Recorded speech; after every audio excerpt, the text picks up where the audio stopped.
నమస్కారం. తెలంగాణలో వివిధ జిల్లాల్లో క్షేత్రస్థాయిలో అభివృద్ధి కార్యక్రమాలు, తాజా వార్తలతో మన విలేకరులు ఎప్పటికప్పుడు అందిస్తున్న నివేదికలు వింటున్నాం. ఈరోజు ఖమ్మం జిల్లా నుంచి మన విలేకరి ఫణికుమార్ గారు అందుబాటులో ఉన్నారు. నమస్తే ఫణికుమార్ గారు. నమస్కారం అండి.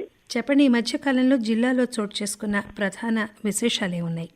ఖమ్మం జిల్లాలో చూసుకున్నట్లయితే దాదాపు 10 సంవత్సరాల తర్వాత ఇక్కడ కాంగ్రెస్ ప్రభుత్వం రావడం జరిగింది. అలాగే కాంగ్రెస్ ప్రభుత్వం రావడంతో పాటు ఇక్కడ జిల్లాలో ఉన్నటువంటి 5 అసెంబ్లీ నియోజకవర్గాల పరిధిలో కూడా కాంగ్రెస్ పార్టీ ఘన విజయం సాధించింది. జిల్లాలో ఉన్న 5 నియోజకవర్గాల్లో కూడా 3 మంత్రులని ఇక్కడ కేటాయించడం జరిగింది. గతంలో పనిచేసినటువంటి పోలీస్ కమిషనర్ తబ్జీర్ ఇక్బాల్ ఇక్కడి నుంచి ట్రాన్స్ఫర్ అవడం జరిగింది. ఆయన ప్లేస్ లో సునీల్ వి దత్ అన్న తనని ఇక్కడ చేయడం కూడా జరిగింది. ఈ మార్పులు ప్రధానంగా ఈ రాజకీయ మార్పులు కానీ ఇట్లా అధికార మార్పులు కానీ ఈ నెలలో చోటు చేసుకున్నాయని చెప్పుకోవచ్చు.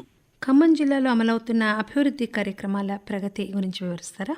కాంగ్రెస్ ప్రభుత్వం పరిపాలన చేపట్టిన తర్వాత మార్పు కోరుకుంటున్న ప్రజల కోసమని మార్పు చేసి చూపించాలన్న ఉత్సాహంతో ఇక్కడ ప్రభుత్వం ఎన్నో కొత్త పథకాలు పెట్టడం జరిగింది. అందులో భాగంగా ఈ జిల్లాలో ఈ మారుమూల ప్రాంతాలకు రహదారులు కానీ విద్య, వైద్యం సదుపాయాలని కల్పిస్తామని చెప్పి కూడా మంత్రులు చెప్పడం జరిగింది. జిల్లాలో ప్రధానంగా చూసుకున్నట్లయితే ఇక్కడ ఎక్కువగా మిర్చి పంటలు ఇవి సాగవుతున్నాయి. వ్యవసాయ శాఖ మంత్రి కూడా ఖమ్మం జిల్లా రావడంతో ఇక్కడ కూడా ఈ వ్యవసాయానికి సంబంధించి కూడా పెద్దపీట వేసేందుకు కూడా ఇక్కడ అధికారులు చర్యలు చేపట్టడం జరుగుతోంది. ఉప ముఖ్యమంత్రి భట్టి విక్రమార్క గారు జిల్లాలో పర్యటించారు కదండి, ఆ వివరాలు ఏంటి? భట్టి విక్రమార్క పదవి చేపట్టిన తర్వాత ఖమ్మం జిల్లాలో ఎరుపాల మండలంలో ఉన్నటువంటి శ్రీ వెంకటేశ్వర స్వామి వారి దివ్యక్షేత్రాన్ని దర్శించుకోవడం జరిగింది. ఎప్పటి నుంచో ఆయన ఒక సెంటిమెంట్ గా ఇక్కడ ఈ దేవాలయానికి ఇప్పుడు ప్రతిసారి కూడా రావడం జరుగుతుంది. అంటే ఎలక్షన్స్ ప్రారంభించినా, నామినేషన్ వేసినా, ఎటువంటి జరిగినా కూడా ఈ ఆలయంలో దర్శనం చేసుకున్న తర్వాత ఆయన చేయడం జరుగుతుంది. అందులో భాగంగానే జిల్లాకి ఉప ముఖ్యమంత్రిగా బాధ్యతలు చేపట్టిన వెంటనే ఇక్కడ వచ్చి స్వామివారిని దర్శనం చేసుకున్నారు. అలాగే ఈ దర్శనానంతరం ఇక్కడ ఉన్నటువంటి మారుమూల గిరిజన ప్రాంతాలను కూడా పర్యటించారు. ఎప్పటి నుంచో ప్రజలు ఎదురు చూసిన 10 సంవత్సరాలుగా ఎటువంటి ఆ ప్రయోజనం చేకూరని ప్రజలు ఎంతో మంది మంత్రిని కలవడం జరిగింది. వీళ్ళందరూ కూడా వాళ్ళ గ్రామాలకు తీసుకువెళ్లి ఇక్కడ ఉన్నటువంటి వసతులు కానీ మౌలిక సదుపాయాలు కానీ చూడండి అని చెప్పి ఇంకా వాళ్ళకి ఏం కావాలో కూడా అడగడం జరిగింది. దీని అంతా కూడా మంత్రి సానుకూలంగా స్పందించి ఈ కొత్త ప్రభుత్వంలో వారికి కావాల్సిన హామీలు నెరవేర్చుతామని కూడా హామీ ఇవ్వడం జరిగింది. జిల్లాలో ప్రజాపాలన కార్యక్రమం ఏ విధంగా జరుగుతుందంటే ఇంతవరకు ఎంతమంది దరఖాస్తు చేసుకున్నారు?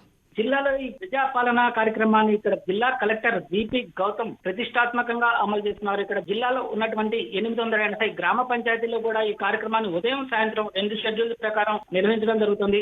అందులో భాగంగానే ఇక్కడ ఉదయం సాయంత్రం దరఖాస్తుదారులు నేరుగా వచ్చి వారికి కావాల్సిన పథకాలు, ప్రభుత్వం ప్రవేశపెట్టినటువంటి 6 పథకాలు ఏదైతే ఇస్తామని హామీ ఇచ్చిందో 6 పథకాలకు సంబంధించినట్టు కూడా లబ్ధిదారులు వాళ్ళు నమోదు చేసుకునే అవకాశం కల్పించారు. దాని వెంటనే కూడా నేరుగా మరి ఆన్లైన్ చేసే ప్రక్రియను కూడా ఇక్కడ అధికారులు ప్రారంభించడం జరిగింది. జిల్లాలో చూసుకున్నట్లయితే ఈ గ్రామ పంచాయతీలు ఇప్పటికీ వేల సంఖ్యలోనే అప్లికేషన్స్ వచ్చినాయి. దాదాపుగా చూసినట్లయితే 80,000 పైచీలకు అప్లికేషన్స్ రావడం జరిగింది. ఇవి అన్ని కూడా ఎక్కువ మంది గృహానికి సంబంధించింది, అలాగే మహిళలకు సంబంధించిన పథకాలకే ఎక్కువ ప్రాధాన్యత ఇవ్వడం కూడా జరుగుతుంది. జిల్లాలో మారుమూల గిరిజన ప్రాంతాల నుంచి కూడా ఈ అప్లికేషన్స్ అంటే ప్రజావేదికల వద్దకు వచ్చి వాళ్ళు నమోదు చేసుకోవడం జరుగుతోంది.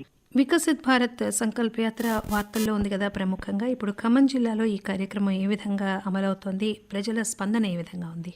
వికసిత భారత్ అనేది ఒక అద్భుతమైన ప్రక్రియగా ఇక్కడ ప్రజలు చెప్పుకుంటున్నారు. ఎందుకంటే కేంద్ర ప్రభుత్వం ఎన్నో పథకాలను ప్రజల వద్దకు నేరుగా తీసుకువెళ్లి వాళ్ళకి లబ్ధిదారులకు ఇవ్వడం జరుగుతుంది. అందులో భాగంగా వికసిత భారత్ అనే ఒక కార్యక్రమం ద్వారా పెద్ద పెద్ద ఎల్ఈడి స్క్రీన్స్ తో కానీ అలాగే జిల్లాకు సంబంధించిన జిల్లా స్థాయి అధికారులు అందరూ కూడా ఒకే చోట ఈ ప్రోగ్రామ్ జరిగిన చోట జిల్లా స్థాయి అధికారులు అందరూ కూడా రావడం జరుగుతుంది. వీళ్ళ సమక్షంలో వారికి ఎటువంటి పథకాలు ఉన్నాయి, ఎటువంటివి లబ్ధి పొందుతున్నారు, అలాగే దాంట్లో సమస్యలు ఏంటి, అలాగే కొత్త పథకాలు ఎటువంటివి రావాలి, గ్యాస్ పథకాలు కానీ ఇలా ఎన్నో పథకాలు ప్రధానమంత్రి ప్రవేశపెట్టిన ఎన్నో పథకాలను వాళ్ళు తీసుకోవడం జరుగుతుంది. అందులో కొంతమంది లబ్ధిదారులకు ఎటువంటి పథకాలు అందలేదని కూడా ఫిర్యాదులు వస్తున్నాయి. ఈ నేపథ్యంలో వాళ్ళకి ఎటువంటి పథకాలకు అరువుల్లో గుర్తించి అధికారులు వాళ్ళకి నేరుగా పథకాలు వచ్చే విధంగా కూడా చేపట్టడం జరుగుతుంది. ఈ కార్యక్రమాన్ని చూస్తున్నట్లయితే వికసిత భారత్ కార్యక్రమం నుంచి ప్రజలు ఎంతో అనూహ్య స్పందన లభించింది. ప్రతి చోట కూడా ఈ టెంట్లు ఏర్పాటు చేసి వాళ్ళకి ప్రత్యేక కేంద్రాలను ఏర్పాటు చేసి అధికారులు వాళ్ళకి కేంద్ర ప్రభుత్వ పథకాల గురించి వివరించడం జరుగుతోంది.